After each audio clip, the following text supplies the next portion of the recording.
Assalamualaikum warahmatullahi wabarakatuh. Sahabat yang dimuliakan Allah, mengenai tentang hukum merayakan tahun baru Masehi, banyak sekali perdebatan yang muncul. Oleh karena itu, perlu kita ketahui asal mula adanya perayaan tahun baru.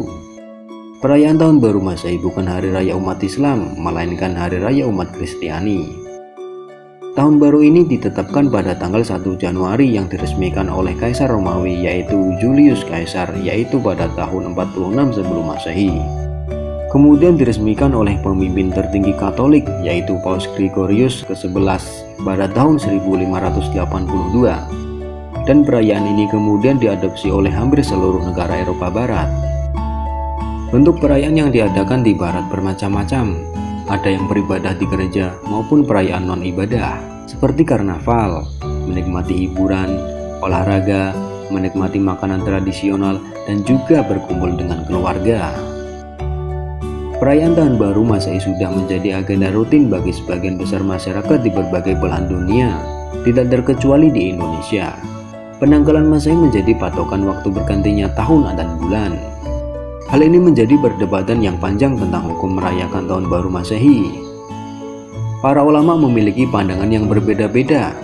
Ada yang memperbolehkan, ada pula yang mengharamkan.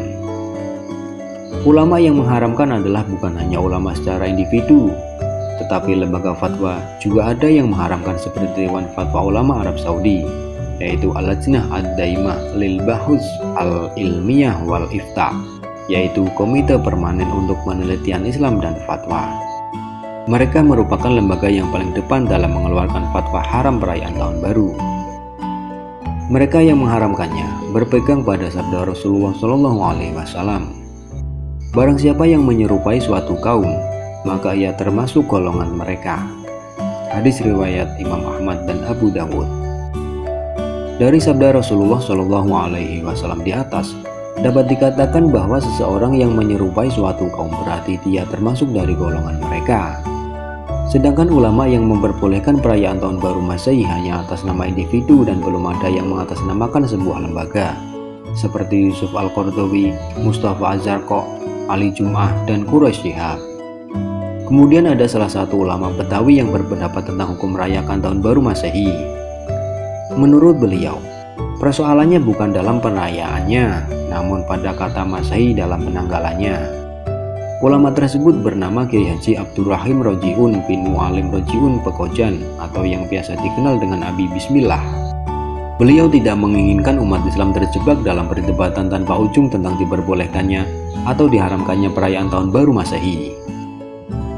Masehi berasal dari bahasa Latin Anno Domini, yang berarti lahirnya Yesus Kristus, manusia yang dijadikan Tuhan oleh umat Kristiani. Sehingga bisa dikatakan ketika umat Islam merayakan Tahun Baru Masehi berarti sama saja merayakan Tahun Baru Kristen. Artinya melakukan tasyabuh atau perbuatan menyerupai, dan hal ini diharamkan oleh ajaran Islam. Namun tidak bisa dihindari, mayoritas masyarakat kita bahkan hampir menyeluruh menggunakan penanggalan Masehi sebagai sistem penanggalan sehari-hari, seperti sebagai kalender akademik dalam sistem pendidikan, penanggalan hari kerja, sosial kemasyarakatan, dan kesepakatan bersama secara global untuk aktivitas sehari-hari. Sehingga ketika umat Islam merayakan Tahun Baru Masehi bukan merayakan hal yang terkait dengan tahun barunya agama atau keyakinan lain, tetapi terkait pergantian kalender untuk urusan kehidupan dan aktivitas sehari-hari. Ketika seseorang yang merayakan Tahun Baru mengisinya dengan kegiatan positif, bukan untuk berfoya-foya dan tidak dengan kemaksiatan, misalnya merayakannya dengan mengadakan santunan anak yatim dan duafa, membersihkan lingkungan, liburan melepas penat, berkumpul dengan keluarga, dan kegiatan positif lainnya, maka hukum merayakan Tahun Baru tersebut sah-sah saja.